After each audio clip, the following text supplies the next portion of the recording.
Star plus के serial Anupama में हो गई है किसी तीसरे की एंट्री, और ये तीसरा कोई ऐसा है जिन्होंने इनकी नाक में दम कर रखा है, बिना कुछ किए बिना कुछ कहे। इस तीसरे ने इनकी रातों की नींद गुम कर दी है। छोटी अनु की माया ये सब कर रही है, वही है इन सब के पीछे। और ये माया कोई और नहीं, छोटी अनु की रियल मम्मा है, जो अब बहुत जल्द अनुज और अनुपमा से छोटी अनु को ले जाएगी। छोटी अनु एक अडॉप्टेड चाइल्ड है जिसे अनुज और अनुपमा ने लीगली अडॉप्ट किया है, लेकिन अब इसी अडॉप्टेड चाइल्ड की रियल माँ वापस आ चुकी है। अनुज अनुपमा की लाइफ में माया के रूप में अब वो छोटी को वापस लेने आ गई है, और इस बात का धीरे धीरे अनुपमा को पता चल जाएगा। तब अनुपमा छोटी अनु की इस माया को कोर्ट तक ले जाएगी। और सही भी तो है, आखिर छोटी को अनुज और अनुपमा ने लीगली अडॉप्ट किया है, तो फिर अब कैसे कोई भी आकर छोटी को, उनकी दुनिया को उनसे छीन सकता है।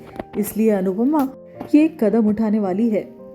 छोटी जब से फार्म हाउस की ट्रिप से वापस आई है, तब से सिर्फ माया के बारे में बातें कर रही है। ये बात अनुज और अनुपमा को कुछ खास हजम नहीं हो रही। बहुत कुछ ऑब्जर्व करने के बाद अनुपमा ये समझ जाएगी कि ये माया उनकी छोटी को उनसे अलग करना चाहती है।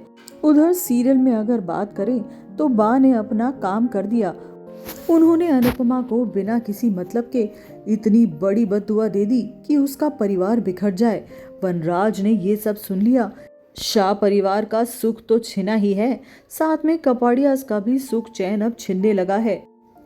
अंकुश और बरखा के बीच में कुछ सही नहीं था, ये तो हम सबको पता है, लेकिन अब अंकुश अपने घर में अपने नाजायज बेटे को लाना चाहता है, और इस बात से बरखा बिल्कुल राजी नहीं है।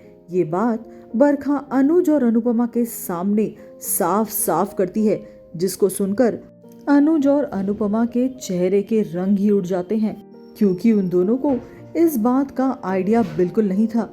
उन्होंने सपने में भी ये सब नहीं सोचा था। शाह के परिवार की बात करें तो वहाँ वनराज बहुत परेशान चल रहा है। एक तो उसके घर में सब कुछ गड़बड़ हो रहा है, ऊपर से काव्या ने मॉडलिंग शुरू कर दी है, और उसका उठना बैठना वनराज को बिल्कुल नहीं समझ आ रहा। काव्या को लेने उसका दोस्त कम डायरेक्टर बार बार उसके घर पर आता है, और काव्या उसके साथ कुछ ज्यादा ही फ्री है। ये बात वनराज को साफ साफ दिखाई दे रही है, लेकिन वो चाह कर भी कुछ नहीं कर सकता। इस बारे में उसने काव्या से बात करने की भी कोशिश की थी, लेकिन काव्या ने उसे चुप करा दिया था। अब कैसे करेगा वनराज इन सब चीजों को हैंडल? उधर अनुपमा और अनुज की क्या हालत होगी जब उन्हें पता चलेगा कि छोटी को उनसे कोई छीनने आ गया है। इस सीरियल से जुड़ी हर अपडेट के लिए हमारे चैनल को फॉलो जरूर करें।